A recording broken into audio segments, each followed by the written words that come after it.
Listo, ahora sí.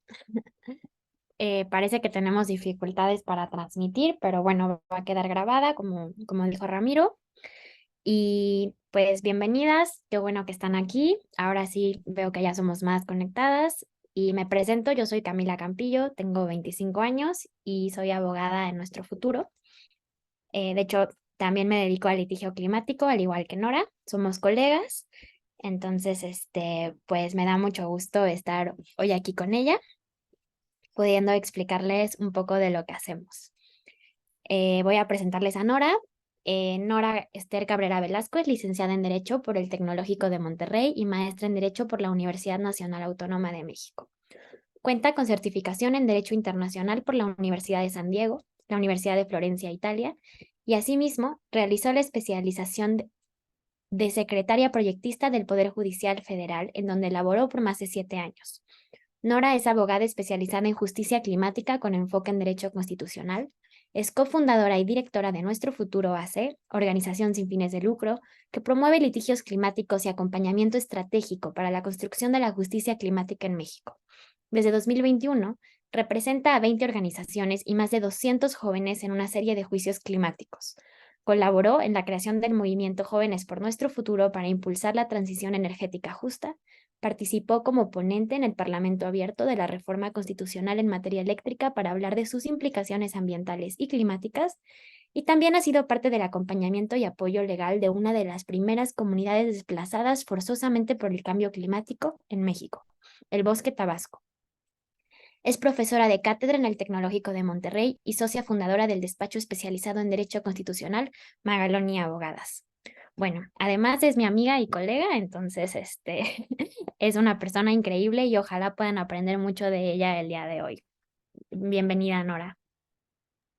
Muchísimas gracias, Camila. El honor es todo mío de estar contigo, una gran abogada climática, activista y que ha estado empujando la agenda de una manera muy fuerte. La verdad, la admiración es recíproca y me da mucho gusto estar el día de hoy aquí con todas y todos ustedes. Leo nombres conocidos de personas que han sido parte también de esta lucha y que les interesan estos temas, entonces me siento muy contenta de poder estar el día de hoy con ustedes hablando un poco sobre algunos temas que quizá ustedes también ya han escuchado antes. La idea de esta plática es que podamos ver en términos generales qué es el litigio climático, cómo ha ido evolucionando en los próximos años, dónde hay algunos de estos litigios climáticos y en qué punto específico se encuentran actualmente.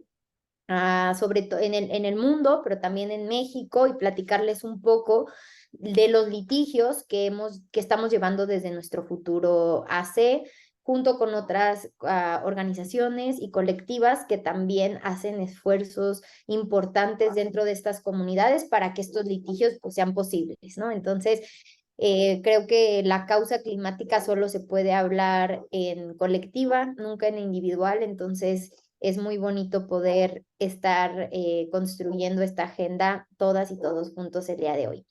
Eh, Durante la plática, si alguien tiene alguna pregunta, por favor, compártanla. Espero poder retomarla en ese momento o si no se puede, lo podemos hacer al finalizar la charla.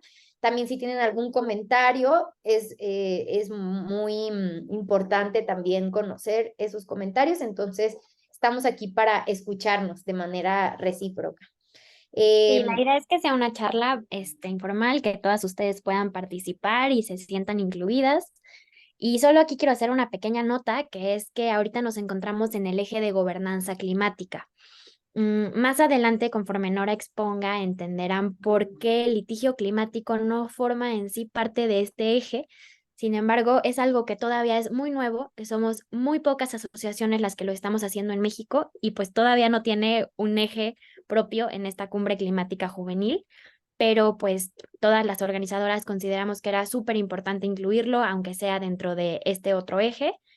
Ya entenderán por qué digo que no forma parte en sí de la gobernanza climática, porque al final, aunque por ejemplo la legislación puede ser muy importante y el litigio puede ser una forma de impulsar esta legislación, el litigio se centra más bien en decisiones judiciales, en lo que los jueces van creando en el margen del derecho climático. Entonces, por eso, pues es todavía otra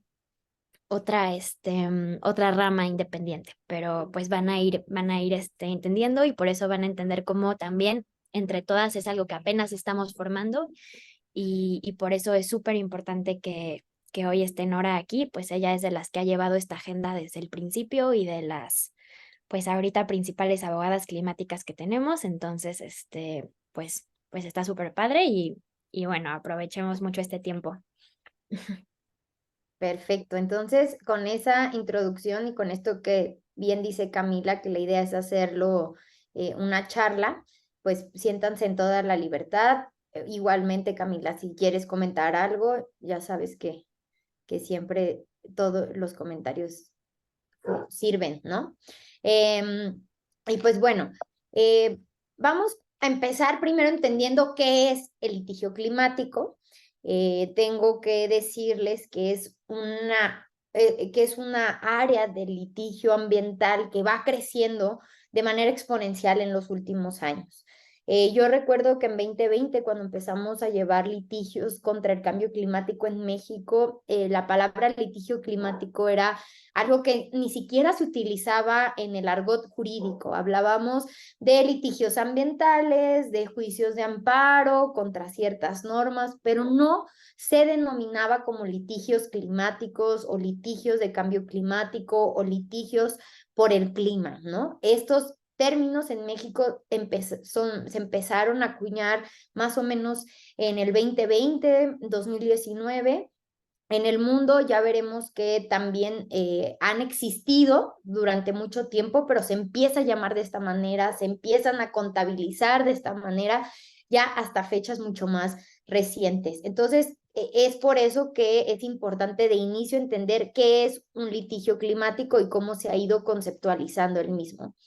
Y el litigio climático es una acción judicial, jurídica, en donde organizaciones o personas en lo individual ponen en el centro de la demanda el incumplimiento de una acción o de alguna omisión vinculada con temas de cambio climático, con temas medioambientales, pero que inciden de manera directa con, uno, reducción de emisiones de gases de efecto invernadero, dos, políticas de adaptación, tres, violaciones directas a derechos humanos generados precisamente por el tema de cambio climático. Entonces, podemos ver que hay sí hay una forma en la que se conceptualiza el litigio climático, que es precisamente cuando en el centro de una acción jurídica tenemos el tema de cambio climático, medio ambiente sano, específicamente con un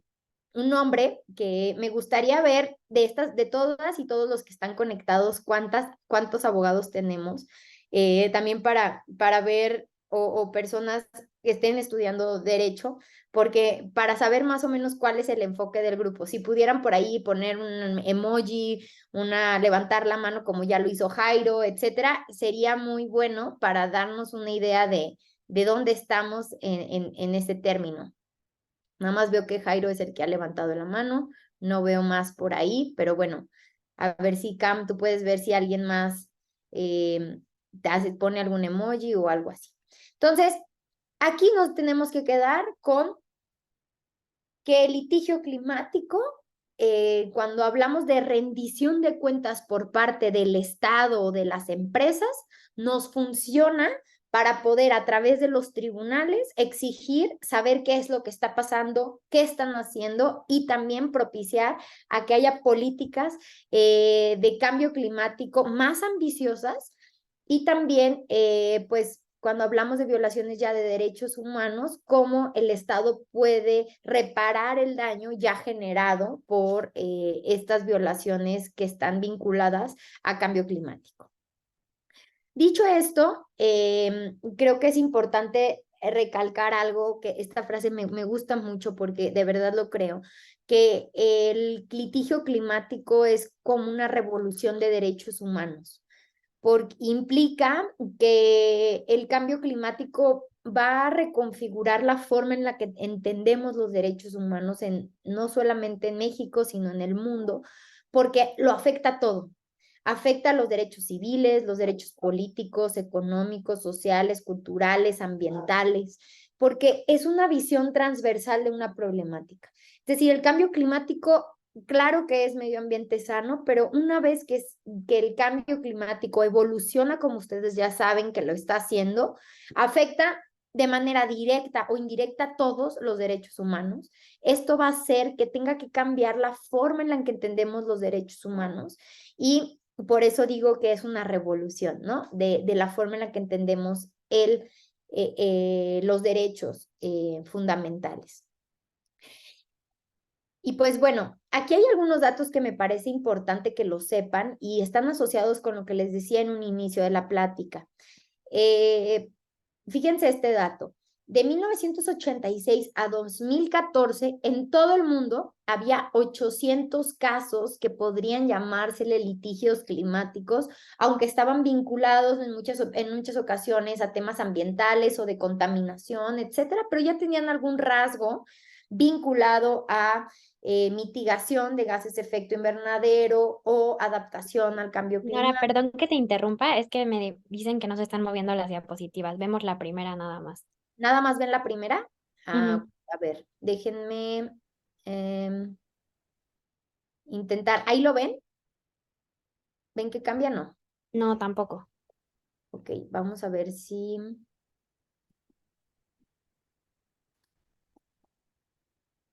quitando nada más la forma de presentación lo ven mejor. A ver, me Pero dicen si viste así por lo ya ven, menos, ¿así ya ven dónde vamos? ahora sí. A ver, Ok. si quieres regresar a la anterior porque creo que no la vieron, nada más para que... Esto nada más es lo de qué es el litigio climático y qué es la revolución de los derechos humanos, y de aquí ya nos vamos a los datos del litigio climático. Y en estos datos del litigio climático, pues tenemos que de 1986 a 2014, ya les decía, en todo el mundo había 800 casos, en todos estos años. Después, de 2020 a 2022, es decir, solamente en 2 años, se registraron 1,200 nuevos casos, solamente en estos 2 años. La mayoría de estos seguían siendo en Estados Unidos. Sin embargo, en el año 2022 viene un aumento nuevamente en la cantidad de casos que hay y llama mucho la atención estos datos, que es que para 2022 ya hay 82 casos registrados en lo que conocemos como sur global. Esto es un número muy importante porque de venir de datos en donde Estados Unidos ocupaba la mayor parte de los asuntos de este tipo, en un solo año vemos un aumento importante en la manera en la que se empiezan a plantear este tipo de asuntos en el sur global. Llama mucho la atención que en América Latina hay 47 casos de estos 88, 28 en Asia Pacífico, 13 en África. Entonces, sí estamos hablando de un aumento importante en la forma en la que se está litigando este tipo de casos en el sur global. Creo que esto atiende indiscutiblemente a un tema de mayor conocimiento del litigio climático y de cómo es un auge en la forma en la que se entiende el litigio, pero también creo que habla de un dato importante, que es que cada vez estamos viendo más y de manera más persistente cómo nos afecta el cambio climático a estas regiones de manera especial y también cómo hay una inacción muy evidente por parte de los gobiernos, por parte de las empresas, de hacer lo que les toca hacer en temas de cambio climático. Entonces, creo que es una buena y una mala noticia en la forma en la que va incrementando los litigios climáticos, porque pues tiene esta dualidad, ¿no? De ver cómo pues el cambio climático ya está aquí y cada vez el nexo causal pues resulta a ojos de las personas que nos dedicamos a esto pues mucho más evidente. Hay dos casos que los pongo aquí como algo interesante a resaltar, que es un caso resuelto por la Corte Constitucional Federal Alemana en marzo de 2021, en donde reconoce la protección del clima y de las generaciones más jóvenes como algo que se puede hacer en términos de su constitución. Ya hablaremos específicamente de este caso más adelante, pero es importante traerlo a colación porque es un caso importante. El segundo que estoy marcando aquí en la diapositiva se los voy a cambiar por otro caso que se acaba de resolver esta semana, que es el caso de Montana. No sé si tuvieron oportunidad de ver, pero estuvo dando la vuelta al mundo esa noticia porque es un caso en donde jóvenes entre 5 y 22 años demandan a un estado en Estados Unidos diciendo que no está haciendo una política de cambio climático, o que sus leyes no permiten aplicar realmente una política de cambio climático, de reducción de emisiones y que por el contrario están actuando en contrasentido de lo que significaría luchar contra el cambio climático.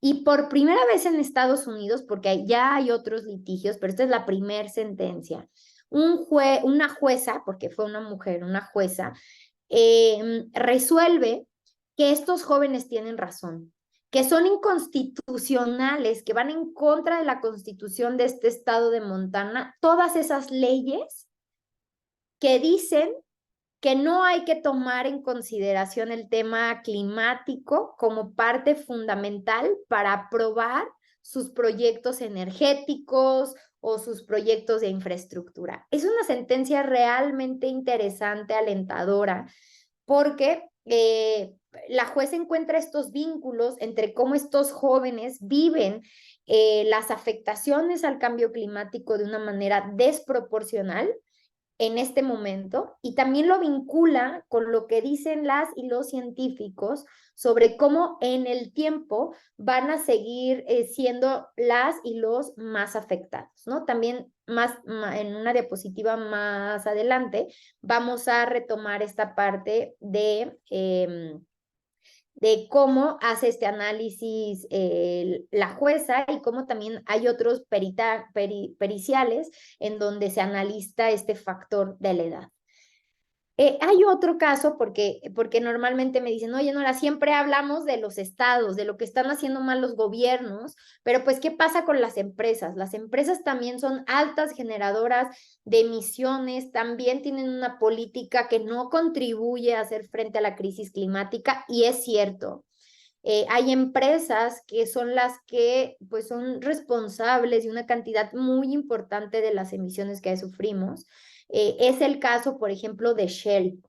Y en el caso específicamente de Shell, hay una sentencia en contra de esta empresa lograda por una organización de la sociedad civil, a través de la cual se obliga a que Shell tenga que tener un plan real de descarbonización. ¿Qué quiere decir? Pues que tiene que dejar de refinar lo que refina y empezar a transitar hacia un modelo empresarial que se acorde a las metas de París. Entonces, me parece padrísimo este precedente porque también habla de la responsabilidad común, pero diferenciada de todas las personas, de todas las empresas, ¿no? Entonces, tenemos estos dos, bueno, estos tres casos que les voy adelantando, que son muy interesantes. Hay más, los vamos a ver más adelante. Les recomiendo mucho que acudan a las dos fuentes que les estoy poniendo por acá, que es el Graham Research Institute y el Sabin Center, que son de la Universidad de Columbia, porque son pues plataformas guiadas por universidades de alto prestigio que van contabilizando qué pasa en los litigios y cómo se va avanzando en este tema de el litigio climático. De hecho, otra abogada que también es parte de nuestro futuro es parte del equipo de la Universidad de Columbia que va contabilizando este tipo de litigios, es colega de Camila y mía. Y es muy interesante la forma en la que se va contabilizando estos temas. ¿Por qué? porque fíjense este dato, en 2020 cuando empezaron a sacar estos reportes, lo firmaban las universidades solas. Y la universidad salía y decía, bueno, pues ahora tenemos 1,200 casos, ahora tenemos 1,550 casos, que es el reporte más actual. Y después, Naciones Unidas, supongo que se le ha de haber acercado a estas plataformas que van concentrando este tema de los litigios y sacan un reporte conjunto. Y el último reporte que salió hace menos de 2 semanas ya es un reporte de Naciones Unidas. Y en este reporte de Naciones Unidas ya se dice de manera específica que el litigio climático sí sirve para luchar contra el cambio climático y retoma lo que dijo el panel intergubernamental de expertos en su 6º informe, diciendo en estos niveles, como van midiendo en colores, ¿no? Rojo, naranja, amarillo, verde, qué nivel de efectividad tiene el litigio climático, y el litigio climático merece un color naranja, si mal no lo recuerdo, diciendo que sí es altamente efectivo para luchar contra el cambio climático. Entonces, cuando ya el panel intergubernamental dice sí se han logrado cosas con estos precedentes o con estos casos, pues entonces toma una importancia mayor, porque hay más personas que se interesan en ver esto como una forma de lucha o como una forma de resistencia para que esta política pues avance. Esto me parece interesante porque pues Naciones Unidas ya está reconociendo la importancia de estos observatorios y de esta forma de contabilizar este tipo de casos judiciales. Hay otra plataforma que también les recomiendo que consulten, que es la plataforma que hace AIDA, que es una organización del sur global que hace esto mismo que hacen estas universidades en inglés, lo hace en español con sus propios, con sus propios medios, y la verdad también es una muy buena plataforma que puede ayudar a revisar cuáles son estos casos y en dónde es que nos encontramos pues en este panorama. Y otra vez volvemos, esto es nuevo. En 2019 existía nada más el de la Universidad de Columbia, 2020 ya tenemos el de Graham, 2021 ya tenemos el de AIDA, y ha ido evolucionando en los últimos años de una manera acelerada. A mí me ha tocado verlo desde el inicio, cuando no sabíamos que era tema de litigio climático, o sea, como esa forma de verbalizarlo hasta ahora, y yo la verdad es que cada vez me encuentro con más personas que lo ven como algo mucho más cercano, y creo que eso pues es un avance de la agenda que se vuelve muy importante. Y bueno, hay algo que va asociado siempre al litigio climático y que hay que decirlo, es que el litigio climático por definición es un litigio estratégico. ¿Por qué?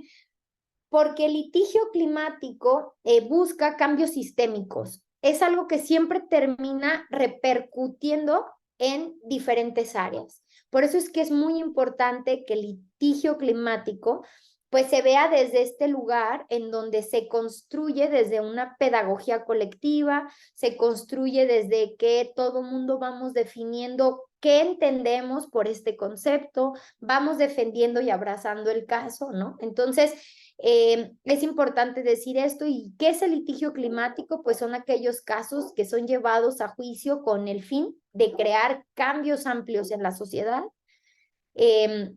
Las personas que optan por el litigio estratégico quieren usar la ley para dejar una señal duradera más allá de ganar un caso en particular. Y esto es muy importante.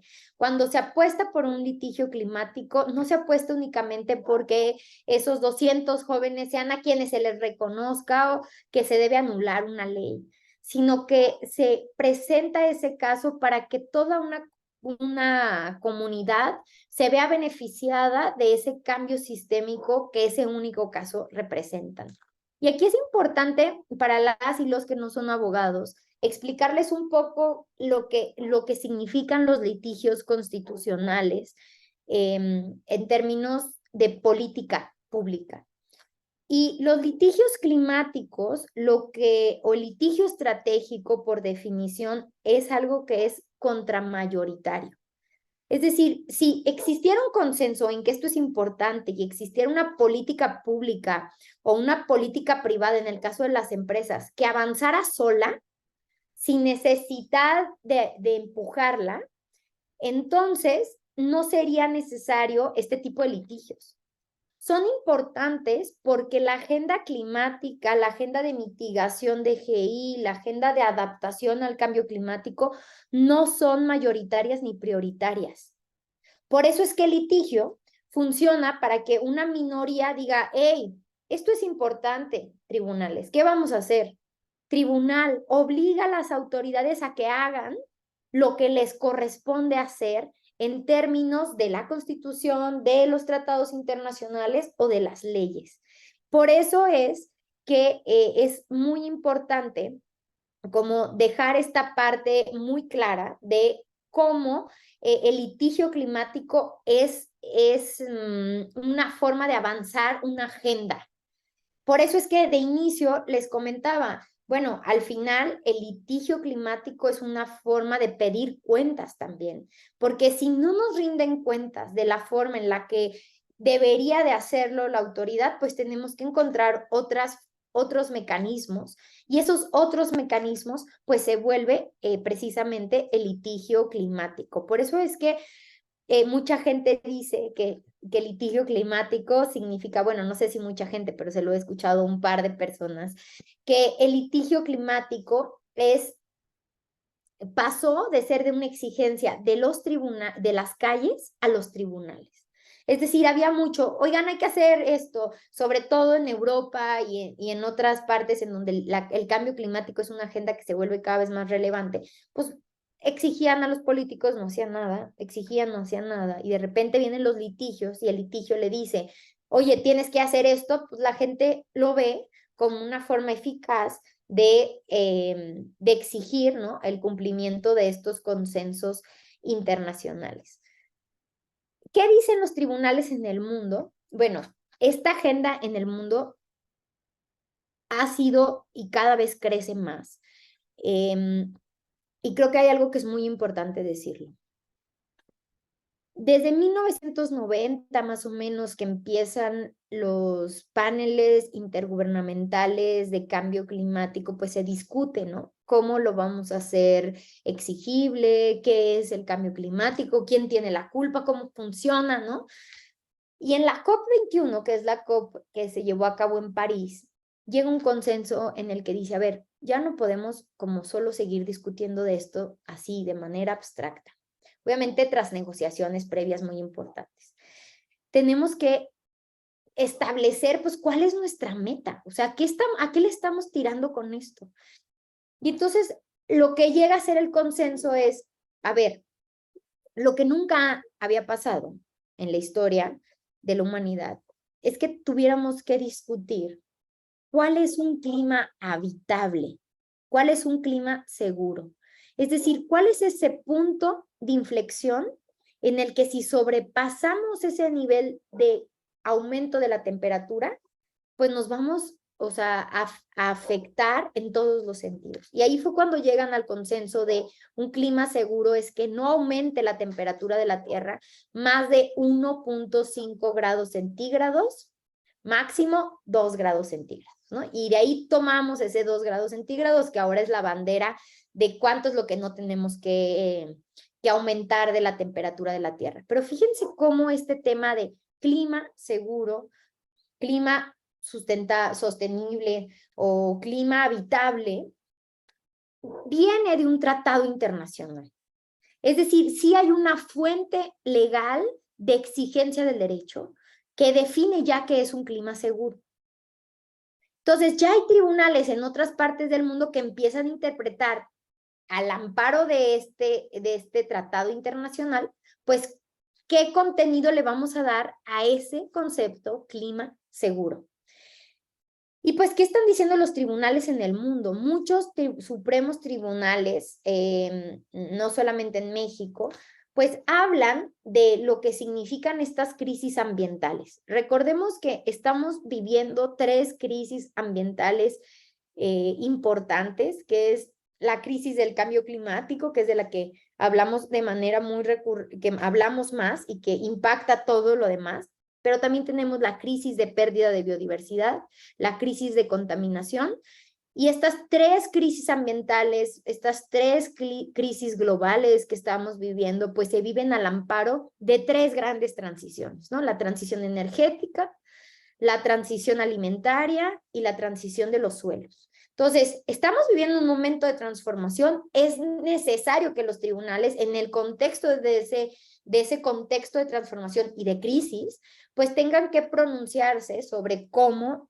ven el tema de los derechos humanos.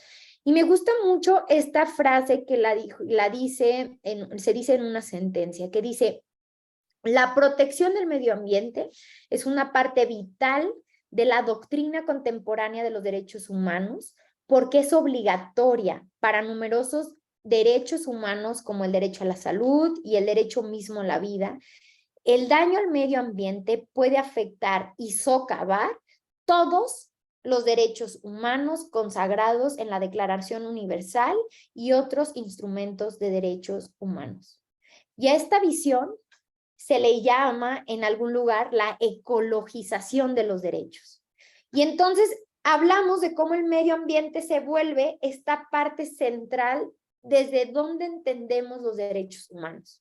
Y fíjense qué interesante cómo esta agenda ambiental se vuelve el centro de cómo se discute el tema de derechos humanos en el mundo.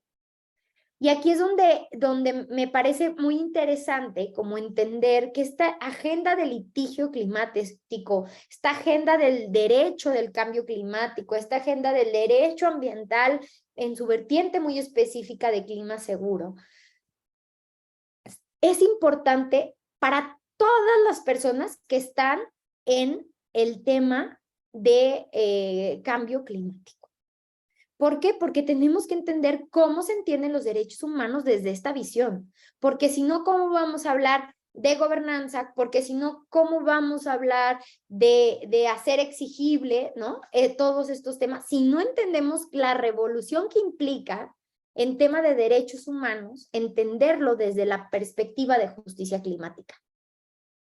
Entonces, ese es el punto al que creo que es muy importante llegar con estos casos, porque estos casos precisamente lo que permiten es reconstruir cómo entendemos el derecho del cambio climático, el medio ambiente sano y los demás derechos que están relacionados al tema del medio ambiente sano. ¿Por qué? Porque lo dijo Camila cuando estaba explicando en un inicio qué era lo que íbamos a ver. Los tribunales son los que construyen e interpretan el derecho, las normas. Entonces, lo que dicen los tribunales es fundamental para poder entender qué es lo que protege un derecho. Es decir, nuestra Constitución dice, derecho a un medio ambiente sano, en el artículo 4 de nuestra Constitución. Principio de sostenibilidad en el artículo 25 de la Constitución. Pero nada más dice eso, ¿estamos de acuerdo? Pero, ¿qué significa derecho a un medio ambiente sano? ¿Qué es lo que protege? ¿Qué es lo que sí viola ese derecho? ¿Qué tipo de normas? ¿Qué tipo de actos? Eso lo definen los tribunales. Y por eso es que las resoluciones de los tribunales para entender la revolución de los derechos humanos es muy importante. Y aquí van 3 ejemplos, 3, que es muy importante que los tengan ustedes muy claros para entender dónde estamos en la interpretación del derecho a un medio ambiente sano en su vertiente de clima seguro. Y el primer caso es el caso Urgenda versus Países Bajos. Es el primer caso porque es el primero que se resuelve en estos términos y aquí sobre estos temas específicos que les voy a explicar ahora. En este caso, lo que se demandó por parte de organizaciones de sociedad civil, por parte de jóvenes, fue que las metas que tenían los Países Bajos en relación a la reducción de gases de efecto invernadero no era lo suficientemente ambiciosa para lograr llegar a esa meta de clima seguro, consistente en que no aumente la temperatura de la Tierra más de 1.5 grados centígrados de conformidad con el Acuerdo de París. Y la Corte Suprema en Países Bajos dice, organizaciones de sociedad civil, jóvenes, ustedes tienen razón. Las metas que tiene establecidas este país no cumplen con ese estándar porque tienen que ser más ambiciosas. Y en virtud de esta sentencia viene un cambio muy importante en la política climática de Países Bajos para decir, a ver, ¿qué cosas voy a hacer? ¿Qué metas me voy a establecer? ¿Cómo voy a lograr una reducción más ambiciosa? Porque hay un tribunal que ya me dijo que mis metas no son suficientes. Este caso en el año 2020 fue emblemático y fue inspirador para otros casos que se comenzaron a promover. Y uno de esos casos es un caso en Estados Unidos, que es el caso Juliana y otros contra Estados Unidos. Este caso es un caso a nivel federal, es decir, jóvenes representados por una organización de la sociedad civil que, si mal no recuerdo, se llama ya no me acuerdo exactamente el nombre, ya les voy a mentir. Esta organización de la sociedad civil representa a estos jóvenes, pero estos jóvenes con historias muy específicas demandan la política de Estados Unidos y dicen, oye, tú tienes una política que quema combustible, tienes una política que no va en contra del fracking, tienes una política que lo único que está haciendo es continuar aumentando la cantidad de emisiones de gases efecto invernadero. ¿Y qué crees? Las personas más jóvenes tenemos un interés muy importante en que esto cambie, porque los estudios ya dicen que si seguimos emitiendo la cantidad de gases de efecto invernadero que emitimos hasta la fecha, cuando nosotros tengamos aproximadamente unos 50 años, habremos llegado al punto de inflexión. Más allá del punto de inflexión, porque estaremos más o menos en 2.2 grados centígrados, lo que quiere decir que ya sobrepasamos por 0.2, ¿no? Ese punto de inflexión, y pues vamos a vivir en ese mundo, en ese país de catástrofes naturales de dimensiones que no conocemos, y tú no estás haciendo nada para prevenirlo.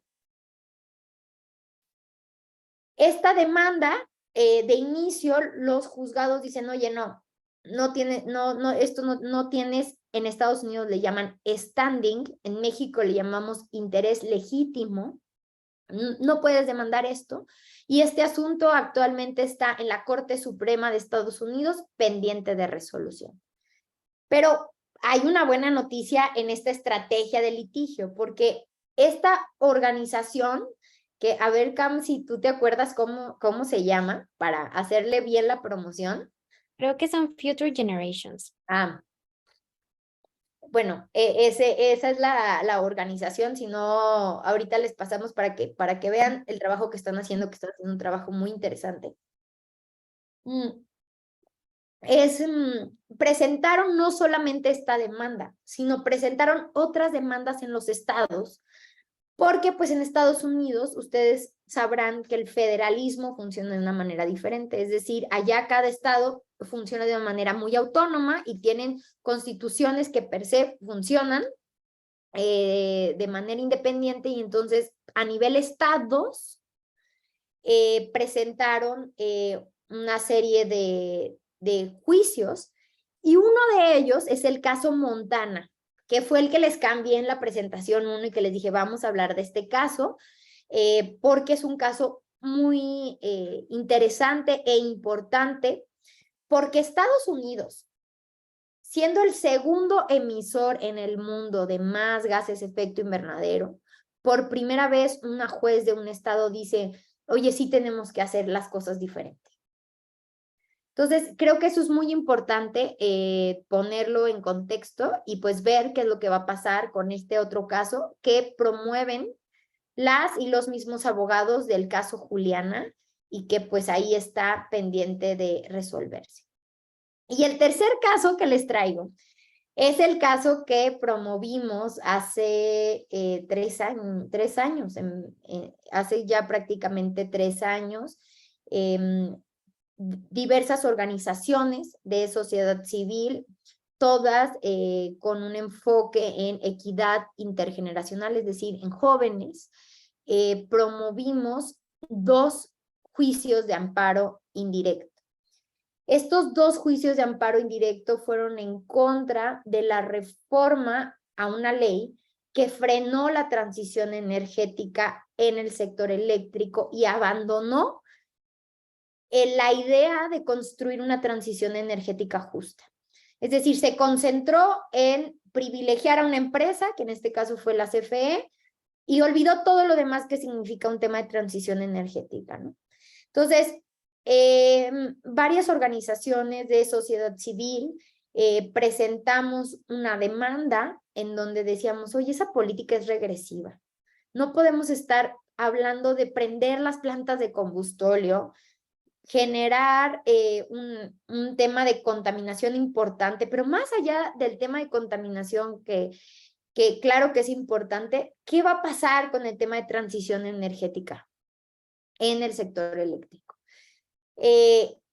Esos mismos argumentos también los presentamos 200, un poquito más de 200 jóvenes, diciendo, a ver, los jóvenes también en lo individual tenemos derecho a litigar este tema de interés legítimo para poder exigir políticas climáticas serias, políticas climáticas de verdad. Y creo que estos casos a ustedes en específico les interesan desde lo que están haciendo en la LCOI, porque es una forma de que su voz se escuche y de que todas estas ideas que tienen de que sí tiene que ser una política de cambio climático, pues se pueda traducir en algo tangible y que sea muy específico.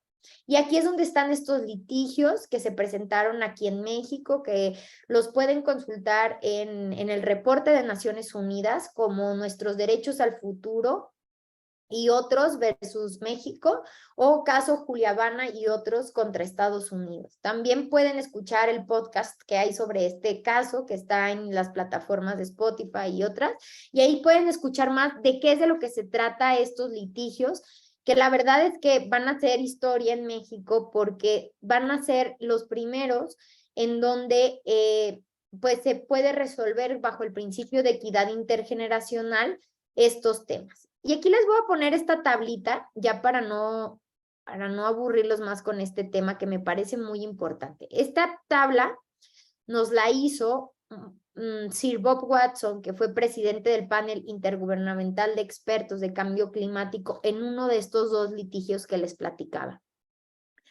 Y ahí hace esta ponderación de nuestra quejosa más joven, que había nacido en el 2000, cómo sería su trance de vida, ¿no? En términos de aumento de la temperatura de la Tierra, si seguimos emitiendo los mismos gases de efecto invernadero que hasta la fecha se emiten.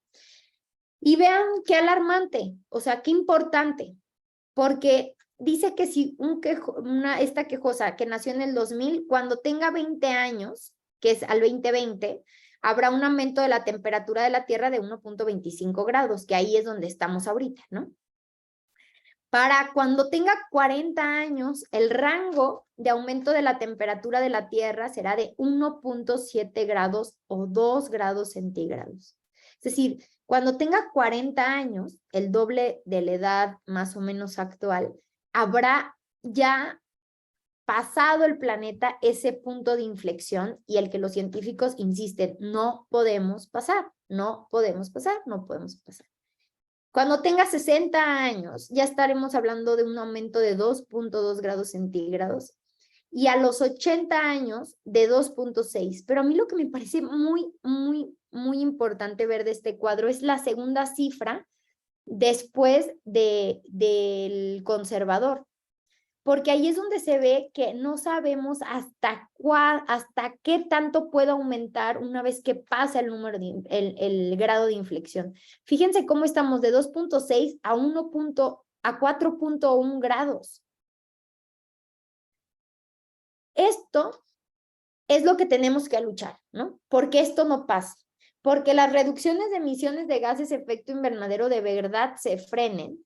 Porque si no, pues, ¿qué es lo que vamos a tener? Problemas muy graves, más graves de los que ya estamos viviendo. Porque creo que es muy importante hablar de esto, de cómo ya estamos viviendo el tema de cambio climático, que la mirada no esté puesta ahí, no es porque no exista, es porque se prefiere que sea invisible. Pero, por ejemplo, está la comunidad del Bosque Tabasco, que es una comunidad a la que en nuestro futuro, junto con otras dos organizaciones, Greenpeace México y Conexiones Climáticas, llegamos pensando precisamente en cómo se ve el cambio climático desde la injusticia climática. Y llegamos a esta comunidad del bosque, que es una comunidad que tenía sus casas, que pueden ver aquí es como una casa del Infonavit, tenían una casa de 2 pisos, tenían alumbrado público, escuelas, canchas, era una comunidad que funcionaba como comunidad. Y en los últimos 5 años, el mar se ha comido por lo menos 200 metros de playa, entre lo cual se han ido sus casas, su alumbrado público, sus servicios públicos, su escuela, su kinder, su tiendita, su centro religioso. Se lo ha llevado todo, todo.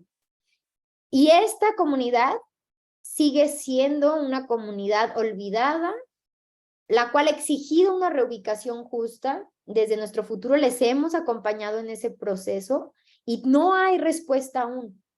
¿Por qué no hay respuesta? Porque pareciera que no se ve el tema del desplazamiento climático como un problema real y al cual hay que atender como eso, como desplazamiento climático por desastres, por desastre, ¿no? Como sucede en el caso de la comunidad del bosque. Y a mí esta frase la verdad es que me conmueve mucho. Creo que a Camila también y a todas las que somos parte de nuestro futuro, porque en la conferencia de prensa que tuvieron la comunidad en el bosque y la cual tuvimos la fortuna de poder acompañar, decía una de las habitantes de la comunidad, decía, somos de los primeros en México en perderlo todo por el cambio climático, pero no seremos los últimos. Vean cómo atienden nuestro problema, porque así van a atender el problema del cambio climático cuando esto sobrepase la realidad, ¿no?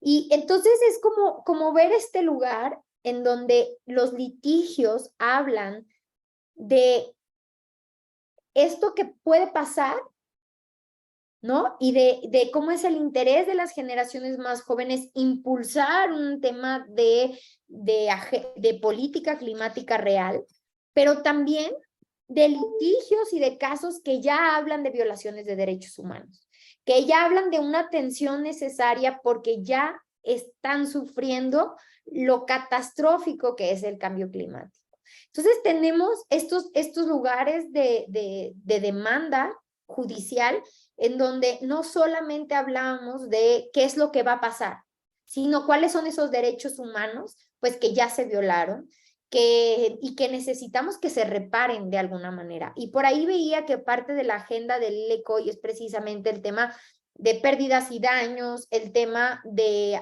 política de adaptación, y ahí es también donde hay que retomar la importancia de impulsar los litigios climáticos, sobre todo en un país tan vulnerable a los efectos del cambio climático como es México.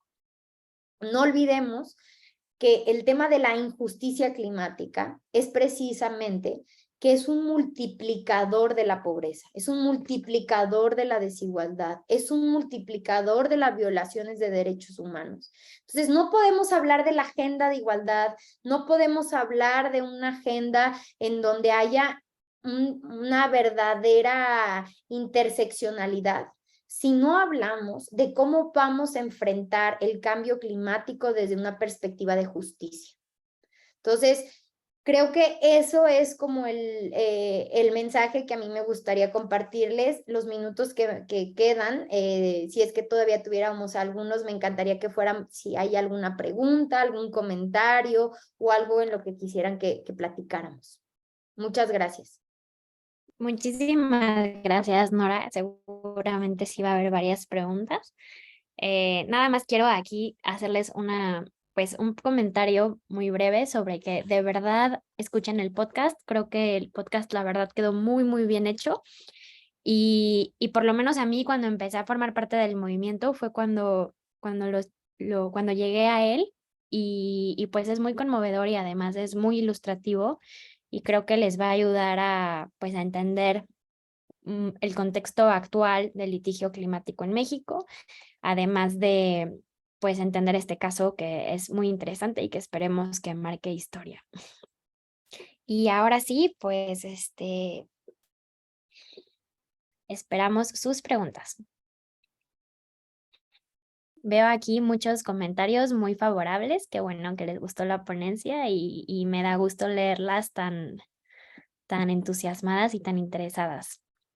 Sí, ya les pasé las redes de Nuestro Futuro, son @nuestrofuturoac, así nos encuentran en Instagram, Twitter, Facebook y en TikTok también ahí andamos. El podcast también ya se los compartí en el chat, se llama No quemen nuestro futuro y está en Spotify. Nora, te felicitan por la ponencia. Me imagino que quienes están levantando la mano son quienes quieren hacer alguna pregunta. Entonces, a ver, empecemos por Ulises Nanco. Adelante.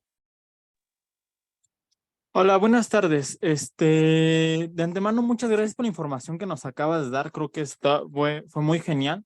Y pues mi pregunta concisa es Nada más, Ulises, por favor, todas las que pregunten, den un poquito contexto de qué edad tienen, a qué se dedican, para nosotras también poder conocerlas. bueno, yo soy Brandon Ulises Nanco Reyes, soy estudiante de ingeniería farmacéutica, tengo 21 años y vivo en Valle de Chalco, Edomex. Mi pregunta es, ¿cómo bueno, por ejemplo, aquí en Valle de Chalco, algo que se está pasando es que están secando lo que queda del lago de Chalco, ¿no? Que pues antes era el lago que pues prácticamente se unía con el lago de Xochimilco y pues pues era el antiguo lago, ¿no? Entonces, pues actualmente desde el terremoto del 2017, yo me acuerdo que veía muchos de los camiones bueno, de todo el cascajo que sacaban de la ciudad de los derrumbes que hubo, muchos camiones venían a parar aquí a Valle de Chalco. En su momento no sabía, pero ya después investigando me enteré que pues prácticamente lo usaron para estar secando lo que queda del lago de Chalco. Y pues actualmente hay inmobiliarias y pues hay intereses, ¿no? Que están, pues ya están construyendo encima del lago. Por lo cual yo ahí tengo como que la duda de cuáles son los litigios, cuál es ¿cómo se llama? ¿Cuáles son los mecanismos que se tienen que proceder para poder llevar eso de manera legal? Muchas gracias, Ulises. Si quieres, escuchamos también la pregunta de Hilda y de Isaac y después respondemos esas tres y después proseguimos a las que están poniendo en el chat. Les pido que sean breves con sus intervenciones porque veo que son muchos los que están alzando la mano, entonces para que todas tengan oportunidad de preguntar y Nora pueda responderles. Adelante, Hilda. Súper, antes que nada les mando un saludo desde Tlaxcala y pues bueno, soy científica ambiental y maestra en ciencias biológicas y me encantan los temas de educación ambiental y una felicitación por inspirarnos con estos aportes. Mi pregunta es rápida. ¿Cómo uno puede definir o no cuándo poder hacer un litigio en temas de cambio climático? Y sobre todo, la pregunta es porque mencionaban que estaban haciendo estos litigios en Estados Unidos, en algunos casos dicen no, pero en el caso de Montana dicen sí.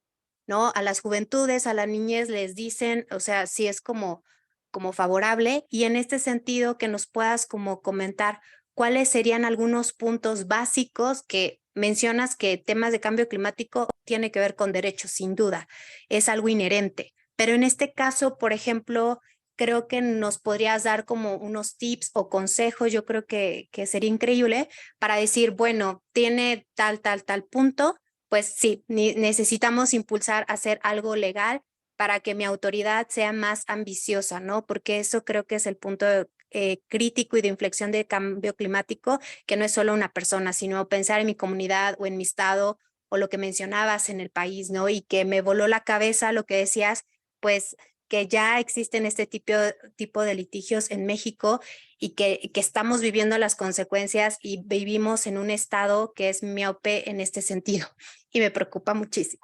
Entonces, de verdad, al igual que todos los demás, y pues sé que es un poco larga, pero creo que eso nos podría dar un poco de luz, ¿no? Para decir, bueno, en vez de trinchetes y huelgas, bueno, vamos por un litigio, ¿no? Que puede ser ambas cosas, ¿no? Porque sé que por mi parte sería todo y de verdad muchísimas gracias. No, muchísimas gracias a ti, Hilda, por tu intervención y por tu trabajo. Y qué bueno que estás aquí. Creo que este es un gran paso para todas ustedes y de verdad muchas felicidades por estar aquí hoy. Por último, Isaac. Buenas tardes y muchas gracias por toda la plática, estuvo muy interesante. Bueno, yo soy Isaac, tengo 21 años y soy estudiante de biología. Y bueno, quería preguntar, sabemos que México es un país un tanto peligroso en algunos aspectos y sobre todo algunos estados de los que estamos representando aquí. Entonces, ¿cómo podrían hacerse todos estos procesos de forma más segura para los que están participando? Va, muchísimas gracias. Gracias por tu pregunta. Ahora sí, Nora. Muchas gracias, Ulises y Isaac. Qué bueno que sea una plática que les haya interesado. Y empiezo contestando la de Ulises y la de Hilda, que creo que van unidas en algún lugar, porque en el tema de cambio climático y los litigios sobre esta materia, hay un factor que se vuelve muy importante, que es la parte de la ciencia y cómo se prueba el daño que se está sufriendo en determinado ecosistema o en determinada área o a determinadas personas. Entonces, algo que es muy importante para poder hablar del tema del litigio climático es precisamente identificar estos nexos, ¿no? Entre la ciencia y el derecho. Y entonces, una vez que encontramos cuestiones que se ven afectadas directamente por el aumento de la temperatura de la Tierra o por o desastres naturales que aumentan de manera importante derivado del cambio climático, podemos pensar en qué forma encontramos este vínculo entre lo que dice la ciencia que es cambio climático y este hecho que estamos observando, ¿no? Entonces, creo que el primer punto que se vuelve muy, muy importante, por ejemplo, en el ejemplo que pone Ulises, es primero pues identificar qué es lo que está pasando, ¿no? Y tener muy claro el problema y ver si este problema es un tema que está asociado a la inacción del Estado en este tema de cambio climático o si es un tema ambiental de cómo es que están trabajando esa parte específica del río. O sea, primero hay que identificar muy, muy bien el problema. Una vez que se tiene muy identificado el problema, hay que ver de qué manera podemos vincularlo con el derecho del cambio climático, el derecho ambiental y la violación de derechos humanos. No es tan sencillos estos vínculos, pero lo que es cierto es que sí se puede, ¿no? Hay ya litigios en los que les comentaba que tenemos en nuestro futuro, que son litigios climáticos, que sí hay que darle una argumentación específica y es importante pues conocer cómo funciona el derecho, pero creo que es bien importante y me gusta mucho que haya ingenieras ambientales, ingenieras en otros temas, arquitectas, etcétera, etcétera, porque esto nos ayuda pues a dimensionar el problema desde todas las áreas y pasar por el primer punto que decía Hilda, ¿cuáles son los puntos a seguir? El primero es identificar el problema, poderlo vincular con las leyes que se afectan con ese problema Y el tercero, y que es muy importante, tiene que ver con las pruebas, ¿no? Y aquí hay todo un tema, como una corriente jurídica, constitucional, que está definiendo la forma en la que se tiene que probar en los casos ambientales. Yo sostengo, por ejemplo, que en tema de cambio climático, quien está exigiendo el cumplimiento de una ley climática no tiene la carga de probar. Que si le pones esa carga de probar, entonces te posicionas en un lugar que no vas a, que es como una prueba maquiavélica, ¿no? O sea, ¿cómo vas a poderlo ver desde ese lugar? La jurisprudencia no es muy clara en este sentido, pero yo estoy segura que con los próximos litigios podemos ir zancando esa parte de qué se entiende y de qué forma podemos entrarle al tema de pruebas, ¿no? Y espero que con esto haya quedado pues resueltas sus dudas, y si no, también tienen el contacto de Nuestro Futuro y estaremos muy contentas de poder escucharles y ver en qué podemos ayudar. Y sobre lo que decía Isaac, pues le das al clavo en un tema muy importante. México es uno de los países más inseguros para las y los defensores de territorio y defensores del medio ambiente, ¿no? Eso es real.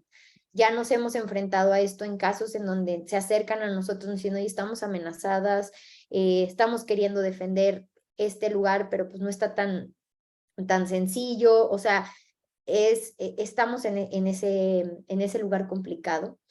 Y una de las razones por las cuales hemos impulsado mucho poder litigar desde el interés de los jóvenes en cualquier lugar, o sea, interés de las juventudes en Ciudad de México, afectados por cambio climático, es precisamente por este tema, porque es muy diferente. Y aquí sí, la verdad es que voy a atender algo que yo creo que hay que entenderlo muy bien, que es la situación desde el privilegio, desde donde podemos litigar a algunas personas, ¿no? Y hay que entender cuál es la realidad de cada quien y dónde nos encontramos. En el caso, por ejemplo, de estos litigios que defendemos pues desde Ciudad de México, en que podemos estar diciendo, oye, está pasando esto y esto está mal, en algún lugar también le quita presión a esos defensores de territorio que, si se echan esa parte de defensa, pues su vida está en riesgo, ¿no? Creo que aquí se trata de un tema de una lucha colectiva muy importante, y sí, estamos en una realidad que es complicada, y yo te diría, Isaac, que si están en algún estado o en alguna condición que se vuelva complicada, pues acudir quizá a organizaciones que les puedan dar un cobijo, que puedan quizá litigar temas por ustedes, obviamente con todo el reconocimiento de su lucha y con toda el apoyo de lo que están haciendo, pero que quizá lo puedan hacer desde un lugar en donde se encuentren un poco más seguros. Es una solución a un problema pues que sí nos sobrepasa, ¿no? Entonces, esa sería como mi respuesta a esas preguntas. No sé, Camila, si tú también quisieras comentar algo, o si Ramiro o alguien más también quisiera hacer. Pues veo aquí otra pregunta en el chat que creo que de alguna manera ya respondiste, Nora. La pregunta era, ¿el litigio climático se puede nutrir y colaborar con otras disciplinas además del derecho? Y pues sí, claro que sí, claro que el litigio climático no solamente se puede, sino que depende de estas otras disciplinas para poder existir y para poder pues funcionar de la mejor manera. Nosotras pues continuamente tenemos alianzas con ingenieras, con biólogas, y incluso el equipo de Nuestro Futuro pues está conformada por diferentes áreas, porque sí, claro que el derecho pues al final, si bien es el área en el que se desarrolla el litigio climático, pues al final la materia ambiental y la materia climática es completamente transversal y depende de estas otras áreas para que nosotras como abogadas entendamos cosas que probablemente ustedes entienden mejor respecto a cuestiones climáticas y ambientales. Y pues no, nada más comentar que sí, justo como les decía Nora, la prueba es algo muy importante y muy difícil en la materia ambiental, porque pues imagínenlo así, o sea, cuando alguien afecta tu propiedad porque se meten a tu casa y te roban algo y te dañan la puerta. Entonces, en ese momento tú tienes muy claro y es muy fácil de probar hasta cierto punto, pero ahí está el daño, ¿saben? O sea, ahí está el daño, ahí está cómo dañaron tu propiedad. Pero ¿cómo vas a probar que el aire que respiramos, que es de todos y es de nadie, está contaminado y que esa contaminación te afecta y que hay un causante de esa contaminación y que tú puedes demandar por ese aire? O sea, ¿a quién demandas? Y cómo lo pruebas. Entonces, esos son los retos a los que se enfrenta el derecho ambiental y también, pues, por supuesto, el litigio climático, ¿no? ¿Cómo voy a probar que estos cambios en la temperatura, pues, me están afectando y que además hay nombres detrás de quiénes son los culpables y quiénes son quienes han propiciado estos cambios en la temperatura y quiénes son los responsables y a quiénes les vamos a exigir? Pues sí, es un tema muy, muy complejo. Sí. Vi una mano levantada y veo que la bajaron. Aquí hay otra pregunta, Nora. Dice, en este sentido también aplica el principio precautorio si no tienes todas las pruebas. Les pregunto. Sí, hay dos principios ambientales que son importantes, que es el principio de precaución y el principio de prevención. El principio de precaución es, no lo puedes hacer si todavía no hay las pruebas suficientes para decir que no se va a afectar el medio ambiente, ¿no? Ante la duda, pro natura, ¿no? Ese es básicamente el principio. También hay un principio que es el de prevención, que es cuando ya hay pruebas de que vas a afectar el medio ambiente, tienes que frenarlo, ¿no? Y ahí es cuando empieza el tema de las ponderaciones y otros tipos de derechos, pero sí es importante siempre tener esto en mente. Bueno, ya tenemos que concluir porque ya estamos muy cerca del tiempo, pero no se preocupen porque nos vamos a ver en la LCOI presencial y vamos a seguir teniendo estas ponencias en las que estaremos o Nora o yo.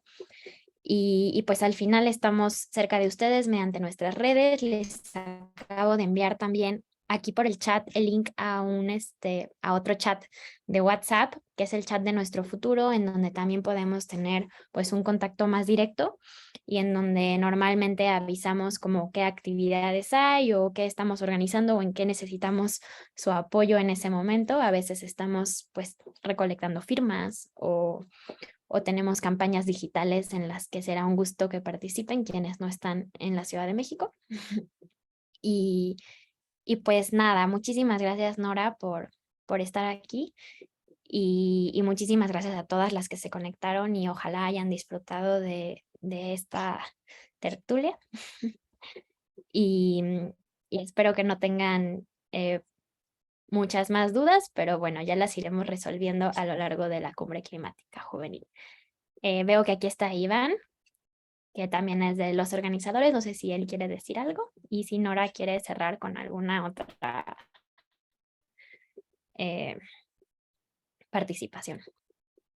Agradecerles y recordar siempre que es importante ver el derecho desde la perspectiva de la justicia climática y enfocarnos en construir esta perspectiva con nuestras acciones diarias. Muchas gracias. Veo aquí muchos comentarios muy favorables en el chat, Nora, entonces, pues sí, gracias a todas y de verdad son ustedes las que también inspiran por el simple hecho de estar aquí. No sé si Iván tiene algo que decir. Sí, ¿me escuchan? Sí, perfecto. Vale. Bueno, pues antes que nada, muchas gracias, Nora, muchas gracias, Camila. Es muy admirable todo el trabajo que hacen desde Nuestro Futuro. Personalmente soy fan de su asociación. Entonces, bueno, simplemente recordarles a todos los delegados que la sesión siguiente comienza a las 4:20 para que no se preocupen por traslapos de hora. Y bueno, entonces simplemente ya para cerrar la llamada, muchas gracias por estar aquí y nos vemos en la siguiente sesión. Gracias. Vale, hasta luego. Gracias a todas. Gracias, Camila. Nos vemos. Bye, Nora.